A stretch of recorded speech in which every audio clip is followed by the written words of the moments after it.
के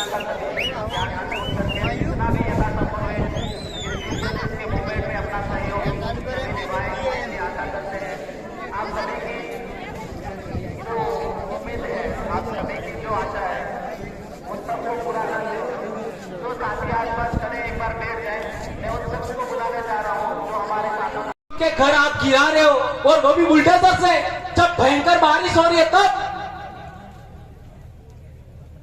अब सवाल पैदा होता है कि आदिवासी डर जाएगा, ऐसा समझते हो क्या? तो ये गलतफहमी अपने दिल दिमाग से निकाल देना। आदिवासी आज तक किसी से डरा नहीं है, तो अब तुमसे डरेगा क्या? नहीं डरेगा। अब सवाल पैदा होता है कि हम यहां क्या करना चाहते हैं, आखिर क्यों इन लोगों को यहां पर बुला रहे? तो आप लोगों ने ये ज्ञापन 150 से ज्यादा ब्लॉक में दिया, 150 से ज्यादा। आज से पहले आदिवासी संगठन ने, ये संगठन भी नहीं है, फिर प्रदेश मुक्ति मोर्चा, इसका कोई अध्यक्ष नहीं है। आज तक किसी आदिवासी संगठन ने या किसी बैनर ने इतने ब्लॉक में एक ही दिन में ज्ञापन दिया था क्या? नहीं दिया था। देश आजाद होने के बाद तो आखिर इसमें ऐसा लिखा क्या है? हमने पूरे इलाके से मुद्दे मंगवाए कि आपके इलाके में क्या मुद्दे हैं, तो जो जो लोगों ने दिया वो इसके अंदर सबमिट किया गया है। तो मेरे कहने का मतलब यह है, इसके अंदर जितनी भी मांगे रखी गई है, क्या आपने इन 70-75 साल में उन मांगों को पूरा किया क्या? नहीं किया। तो इतने साल बहुत होते हैं। आज पिछले दिनों अखबार में छप के आया कि बनासकांठा के अंदर हमारे आदिवासी लोग फुटपाथ पर सो रहे हैं। हमारे आदिवासी लोग फुटपाथ पर सो रहे हैं रोजगार के लिए, अहमदाबाद या गुजरात में जाने के लिए। तो क्या आपने आदिवासियों को उनके इलाके में रोजगार की बात नहीं करना चाहिए था?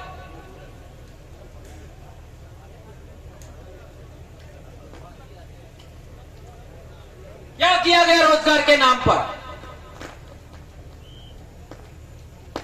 मैं कहना चाहता हूं, हमारा एक बड़ा मुद्दा है जल आरक्षण। यदि हमको साबरमती का पानी मिल गया होता, यदि हमको माही बांध का पानी पूरे इलाके में मिल गया होता, यदि हमको कड़क का पानी पूरे इलाके में मिल गया होता, यदि हमको नर्मदा डैम का पानी मिल गया होता, यदि हमको तापी डैम का पानी मिल गया होता, तो क्या हम इन शहरों में रोजगार के लिए लाइन लगा करके नाकों पर अपने आप को बेचने जाते क्या? इन रोजगार के नाम पर शहरों में नाकों पर जैसे बकरों की मंडी लगती है, वैसे मजदूरों की मंडी लगती है। ये अपने आप को बेचना होता है। भारत देश के अंदर आदिवासी को इतना मजबूर कर दिया गया है कि वे अपने आप को बेच रहे हैं। आपने सुना होगा अखबारों के माध्यम से कि आदिवासी लोग अपनी बेटियों को बेच रहे हैं। क्या यह बात सही है, गलत है? अब बेटियों को बेचा जा रहा है, अपने खून को बेचा जा रहा है। क्या हाल बना दिया आदिवासियों का। और विरोध करने वाले कौन है पता है? हमारे अपने, और वो भी अपने दिमाग से काम थोड़ी कर रहे। उनको कहा जाता है ऐसा बोलो, वो तो उनकी खुद की जबान नहीं बोल रहे, काहे को इनका विरोध करना है? काहे का विरोध करना? वो आगे से लिख के दिया जाता है कि ऐसा ही बोलना है, ऐसा ही करना है, तब जाके वो तो बोलते हैं। इसलिए कोई घबराने की जरूरत नहीं है। एक बात और, सलूम्बर के जो भाई आए हैं, सलूम्बर में हमारा राजा सोनारा भील कब था? ये ज्ञात होना चाहिए। 12वीं सदी में कब था? 12वीं सदी में सोनारा भील सलूम्बर में हमारा राजा था। तो 12वीं सदी में ही पृथ्वीराज चौहान भी थे, ये बात ध्यान रखना होगा। और 12वीं सदी में ही सामंत सिंह गुहिल भी थे, जिनके वंशज डूंगरपुर बांसवाड़ा में राजा बने थे सामंत सिंह। यानी 12वीं सदी में ही सोनारा भील हमारा राजा था और 12वीं सदी में ही आपका चौहान वंश का प्रसिद्ध राजा पृथ्वीराज चौहान था। और 12वीं सदी में ही हमारे इलाके में शरण लेने के लिए आए थे सामंत सिंह जी, वो भी उसी जमाने की बात है। और सामंत सिंह जी को मेवाड़ से कीर्तिपाल आपका चौहान ने निकाल दिया, तब आए थे सुरक्षा के लिए। ये इतिहास पढ़ लेना। अब सवाल पैदा होता है कि 11वीं सदी में ये घटनाएं जब घट रही थी, तब हमारे बाप दादा राजा महाराजा थे, हमारी महिलाएं राजकुमारियां और रानियां थी, हमारे युवा राजकुमार थे। डूंगरपुर की बात कर लो, 1282 अर्थात 13वीं सदी। 13वीं सदी में हमारा बाप डूंगरपुर में राजा था। डूंगर भील,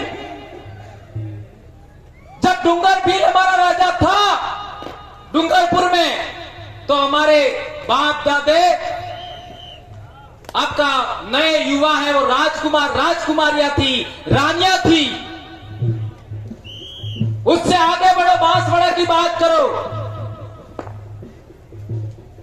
बांसवाड़ा की हम बात करते हैं, 16वीं सदी में हमारा राजा था बांसिया भील। 16वीं सदी में कौन? बांसिया भील। 1515 कहो, 1515 से 1530, ये भी हमारे राजा थे। अब सवाल पैदा होता है कि कुशलगढ़ की बात करो। कुशलगढ़ में हमारा राजा कब था? 1671। 1671 का मतलब हुआ 17वीं सदी। तो मैंने केवल दक्षिणी राजस्थान की बात बताया। 12वीं सदी से लगा करके 17वीं सदी तक हमारे बाप दादे राजा थे।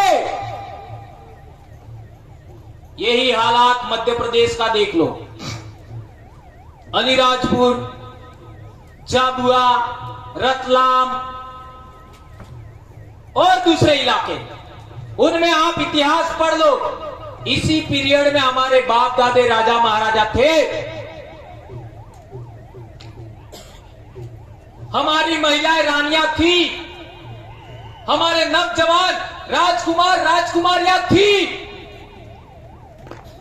पड़ोस में देख लो, दाहोद, पंचमहाल, महिसागर, अरवल्ली, साबरकाठा, ये पूरे इलाके में हमारे बाप दादे राजे महाराजे थे इसी पीरियड में। और आगे बढ़ो, नर्मदा में, छोटा उदयपुर में, बड़वानी में, महाराष्ट्र तक चले जाओ, पूरे इलाके में हमारे बाप दादा राजा महाराजा थे। और डांग में तो आज भी राजा हमारे। तो आज सोच लीजिए, इतना साल पहले, 500, 600, 700 साल पहले हमारे बाप दादा राजा थे। आज हम लोग मजबूर हो गए हैं, मजदूर हो गए हैं, लाचार हो गए हैं। हमारी बात कोई नहीं सुनता, हमारी बात कोई नहीं सुनता। इस वजह से ये जनजागरण चल रहा है। संविधान की 5वीं अनुसूची कहती है, संविधान की 5वीं अनुसूची कहती है कि आदिवासियों के साथ में सम्मान होना चाहिए।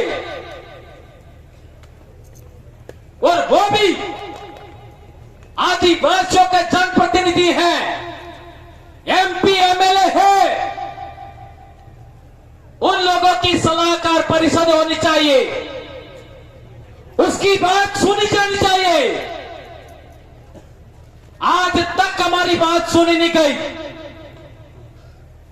राज्य का शासन प्रशासन हो, देश का शासन प्रशासन हो, आज तक आदिवासियों से कोई संवाद नहीं किया।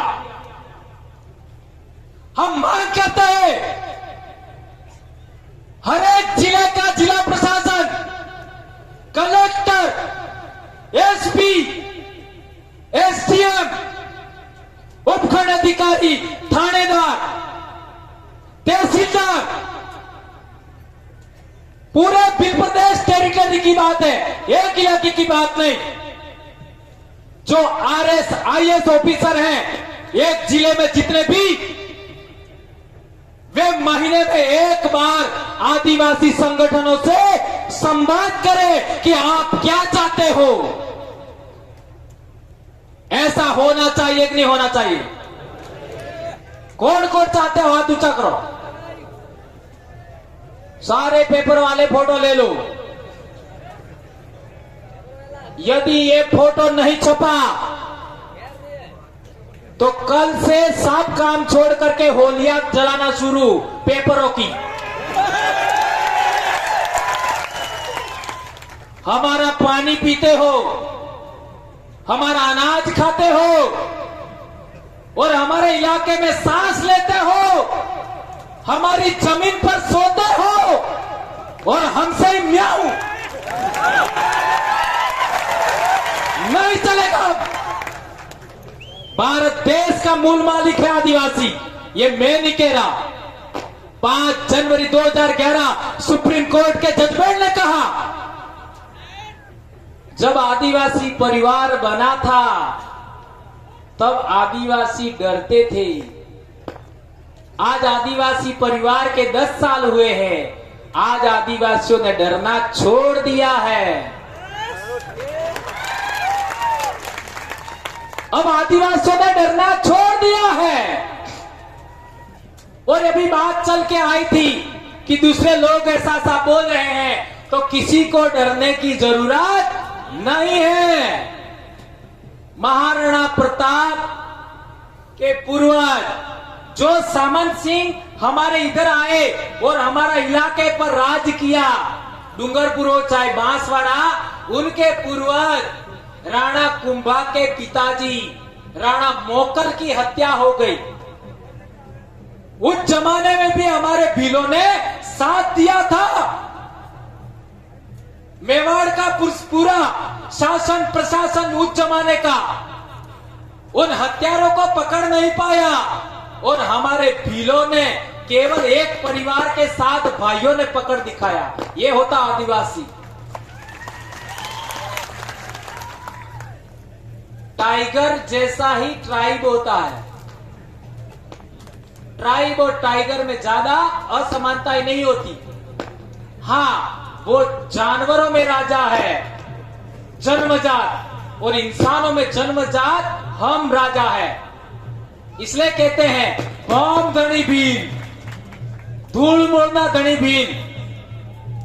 तो बात चल रही थी कि दूसरे लोगों में ये ऐसा माहौल है कि अरे यार ऐसा हो जाएगा वैसा हो जाएगा।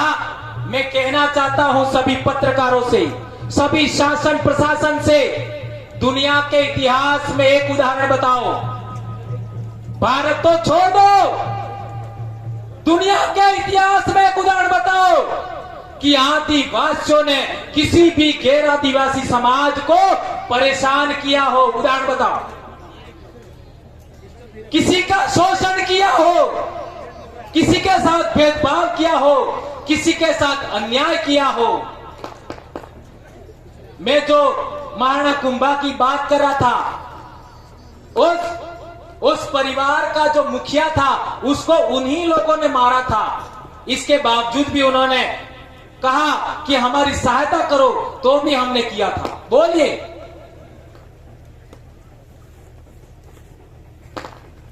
जिसके पिताजी को उन लोगों ने मारा, उन्हीं लोगों को सपोर्ट किया।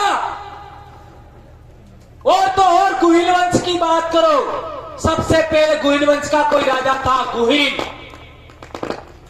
उसको हमारे भील राजा कौन थे, मांडलिक भील ईडर के, उन्होंने अपने परिवार में रखा, परिवार में पाला पोसा, परिवार में बड़ा किया अपने राजकुमारों के साथ, और उसी को राजगादी सौंपा। इससे महान कौम कौन हो सकती है बताओ? कौन हो सकता है? अपने बच्चों को दूसरे दर्जे पर रखते हुए जो बच्चा शरण लेने आया दूसरे समाज का, उसको भी राजगादी दिया। यह है उदारता भीलों की। और भील एरा गेरा नत्थु खेरा नहीं है जो तुमसे डर जाएगा। अंग्रेजों का राज पूरी दुनिया में था, उनके राज में सूरज डूबता नहीं था।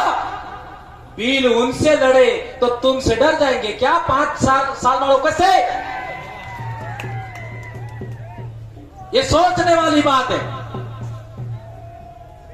इसलिए कोई ये ना कहे कि हम इनको डरा देंगे और यह रुक जाएंगे। तो मानगढ़ के लोग, मानगढ़ पर जो लोग आए थे, अंग्रेजी सेना ने इतना घेर रखा, मर गए लेकिन पीछे नहीं हटे। तो आज तो हम पढ़े लिखे हैं भाई, आज तो हम सर्विस कर रहे हैं, शासन प्रशासन में हम हैं। हम डरने वाले हरगिज नहीं हैं। और मेरे कार्यकर्ताओं को, आदिवासी परिवार के कार्यकर्ताओं को सिखाया गया है कि हमारा दोबारा जन्म नहीं होने वाला है। क्या होने वाला है? हमारा दोबारा जन्म नहीं होने वाला है। और मैं इतना श्योर हूं कि हमारे साथ इतने कष्ट झेलने के बाद, इतनी परेशानियों के बावजूद हम आगे क्यों बढ़ रहे हैं, उसका एकमात्र कारण है, एकमात्र कारण है उसका, हमारे साथ हमारे पूर्वजों की अधूरी इच्छाएं काम करती हैं। हमारे साथ पूर्वजों की अधूरी इच्छाएं काम करती है, हमारे साथ प्रकृति की शक्ति हमारे साथ काम करती है। इसलिए आज तक कोई गलत काम नहीं हुआ और हम लोग कामयाब होंगे, कामयाब होंगे। मध्य प्रदेश में भी प्रदेश के नाम पर कई सारे साथियों को अगर मगर था। इस साल देखो 60 ब्लॉक के आसपास ज्ञापन हो गया, 60 के आसपास। राजस्थान पहले नंबर पे, मध्य प्रदेश दूसरे नंबर पे। और आने वाले साल देखना गुजरात का एक भी भाग नहीं बचेगा, सिंगल। और महाराष्ट्र में भी आने वाले समय में नहीं बचेगा। तो कहने का मतलब यह है, हम लोग आवाज विहीन हो गए थे, हमारी आवाज कोई सुन नहीं रहा था, हमारी आवाज मीडिया वाले गलत तरीके छापते थे। मीडिया वालों के पूर्वज हैं, उन्होंने शास्त्रों में हमारे बारे में गलत लिखा, राक्षस लिखा, दैत्य लिखा, दानव लिखा, असुर लिखा। और तो और हमारे राजाओं के बारे में लिखा कि दारू पी करके मस्त हो गए और उन्होंने आक्रमण करके मार दिया। ये झूठे पाखंडी, ये झूठी बात है। और हमारा उज्जैन का राजा था, उसके बारे में लिखा कि वो एक औरत को चाहता था। ऐसा हमारे डूंगरपुर के बारे में भी लिखा कि वो एक औरत से शादी करना चाहता था। तो कोई भिलने कम पड़ गई थी क्या दूसरे की औरतें रखते? और बताओ, भिलन से ज्यादा सुंदर कौन होता है? हमारी भिलनों से ज्यादा सुंदर कोई होता ही नहीं है, तो काय को हम रखेंगे भाई? श्याम सुंदर जी कोई है क्या हमारे भिलनों से ज्यादा सुंदर? ये श्याम सुंदर जी दिल्ली से आए, वो भी बोल रहे हैं। और शर्मा जी, कहां गए शर्मा जी? डीके शर्मा साहब कितनी बढ़िया बात बताई। काय को भाई, हम मूल डीएनए हैं अरावली पर्वतमाला के, हम मूल डीएनए हैं विंध्याचल पर्वतमाला के, हम मूल डीएनए हैं सातपुड़ा पर्वतमाला के, हम मूल डीएनए हैं सरहदी पर्वतमाला के, हम साबरमती, माही, नर्मदा, तापी नदी, गोदावरी के मूल डीएनए हैं। हम काय को दूसरों को रखेंगे भाई? हमारे पास तो ऑलरेडी संख्या ज्यादा है, काय को रखेंगे? ये बात आप लोगों के लिए मैंने कही है। आप लोग भी एक से ज्यादा रखने का सोचते हैं तो इधर आना मत, ये कहने के लिए उदाहरण दिया था। हम समाज सुधार का भी काम कर रहे हैं। पहले हमारे कार्यक्रम होते थे तो कई साथी पी करके भी आते थे, लेकिन पता नहीं पड़ता था पिए हुए हैं। अब देखो, आपको साफ कह देना चाहता हूं, जब भी हम लोग कहीं कार्यक्रम में हो बुलाते हैं, चाहे मानगढ़ हो, चाहे कहीं भी हो, बेणेश्वर हो या विश्व आदिवासी दिवस का कार्यक्रम हो, एक दिन इस मुंह को सूखा दिवस घोषित करना है। इसका मतलब ये नहीं अन्य दिन चालू है। हमारा आदिवासी परिवार का नियमावली है, दिन को बिल्कुल नहीं, उसका पालन करना ही है। और यदि मानगढ़ की बात करो, संत गोविंद गुरु महाराज की बात करो, जीरो करना है, नहीं पीना है। और जब भी मानगढ़ आओ, जब भी बेणेश्वर जाओ, जब भी विश्व आदिवासी दिवस जाओ, इन 3 दिन पर कभी भी हमको दारू नहीं पीना है। अपने 1507 बाप दादा जो यहां मरे, 1200 आदिवासी भील विजयनगर पाल दड़वा में मरे और 800 भील लिलुड़ी बटली में मरे, उनकी सौगंध खाइए। इन 3 कार्यक्रमों में हम नहीं पिएंगे। हाथ ऊंचा करके सौगंध खाइए। हाँ, मैं बोलूंगा ऐसा बोल, आपका खड़े हो जाओ एक बार, आज सौगंध ही दिलवाना है मुझे। खड़े हो जाओ।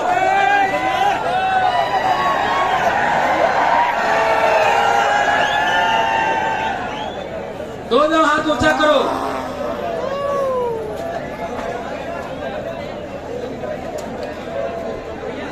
मैं भंवरलाल परमार, अपना अपना नाम बोलना है।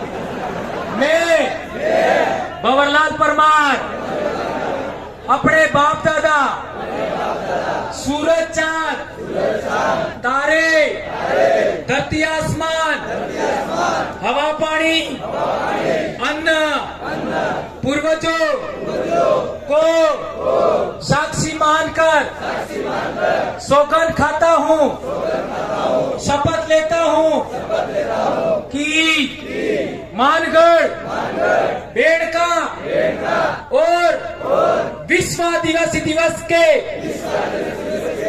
कार्यक्रमों में कभी भी शराब पीकर नहीं जाऊंगा और अपनी भीली संस्कृति, भीली वेशभूषा के साथ इन 3 कार्यक्रमों में शामिल होऊंगा। धन्यवाद। बैठ जाओ।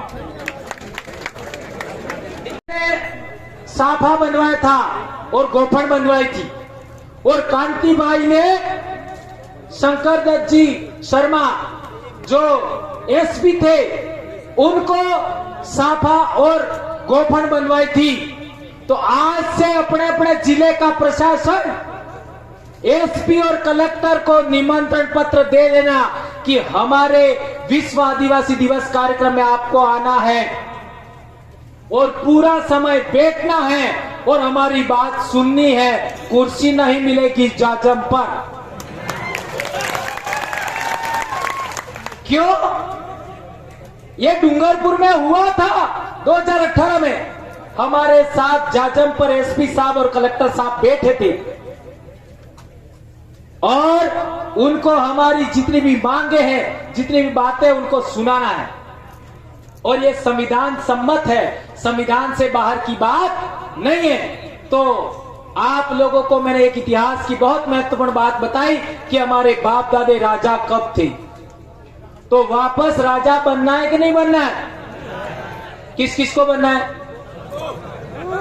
वापस राजा बनना है तो अनुशासन सबसे पहले चाहिए। अनुशासन सबसे पहले। दूसरे नंबर पर नशा छोड़ना है। और मैंने बड़ी बात बताई कि दोबारा जन्म नहीं होने वाला है तो गुटखे भी बंद करो। जब हमारी बेटी और बेटे का विवाह हो, कम से कम 60 किलो वजन जरूर होना चाहिए। मेरी शादी हुई तो जब मेरा 48 किलो वजन था, ऐसा मैं नई युवाओं को नहीं चाहता, लेकिन मेरे वाली जरूर 60 किलो की थी। इसलिए मेरे बच्चे इतने होशियार निकले। तो अभी जो 60 साल से कम वजन के हैं, उन सबको कहना चाहता हूं कि आत्मसमीक्षा करिए कि हमारे से क्या गलती हो रही है खाने पीने में, उसको ठीक करिएगा। ये बात आप लोगों के बीच में कही और आप लोग सभी लोगों की बातों को सुनेंगे यहां पर। और जितनी बातें मैंने कही गांठ बांधिएगा, और बहुत सारे साथियों ने बताया उनकी बातों को भी गांठ बांधिएगा। और मध्य प्रदेश के भाइयों से कहना चाहता हूं, हमारे बीच जयस के प्रदेश अध्यक्ष भी आए हैं, भीम सिंह जी गिरवाल, और बहुत सारे संगठनों के लोग हमारे बीच में आए हैं। मध्य प्रदेश का जो इलाका है उसमें कहीं भी आने वाले समय में ज्ञापन नहीं रहना चाहिए। गुजरात में भी कहीं भी ज्ञापन नहीं रहना चाहिए। हमारे महाराष्ट्र के भी नंदुरबार जिले से साथी आए हैं, उनसे भी कहना चाहते हैं कि वहां पर भी नहीं रहना चाहिए। और सारा इलाका कवर हो जाएगा तो आने वाले में समय में हमारी स्वतंत्र आवाज, स्वतंत्र आपका क्या कहे संगठन खड़ा होगा और हम इस देश में खुद मुख्तियार हो जाएंगे, हम लिबरेट हो जाएंगे, हम आजाद हो जाएंगे। ये हमारी दूसरी आजादी का आंदोलन है। ध्यान रखिए, 1947 तक हम आजाद थे। 1947 के बाद शासन प्रशासन ने हमको बंधनों में बांधा है। हमको पुनः आजादी चाहिए, इसलिए शासन में भी हमको जाना है, प्रशासन में भी हमको जाना है। ये बात आप लोग ध्यान रखेंगे। इसी आशा और विश्वास के साथ हमारे किशोर भाई भील भी आपको एक गाना सुनाएंगे। ये सभी बातों को बताते हुए मैं अपनी बात समाप्त करता हूं। जय आदिवासी, जय जोहार, जय भील प्रदेश, जय भारत। एक नारा हो जाए। जय जोहार का नारा है, भारत देश हमारा है। जय जोहार का नारा है, भारत देश हमारा है। जय जोहार का नारा है, भारत देश हमारा है। जय जोहार का नारा है, भारत देश हमारा है। धन्यवाद। जय आदिवासी दोस्तों।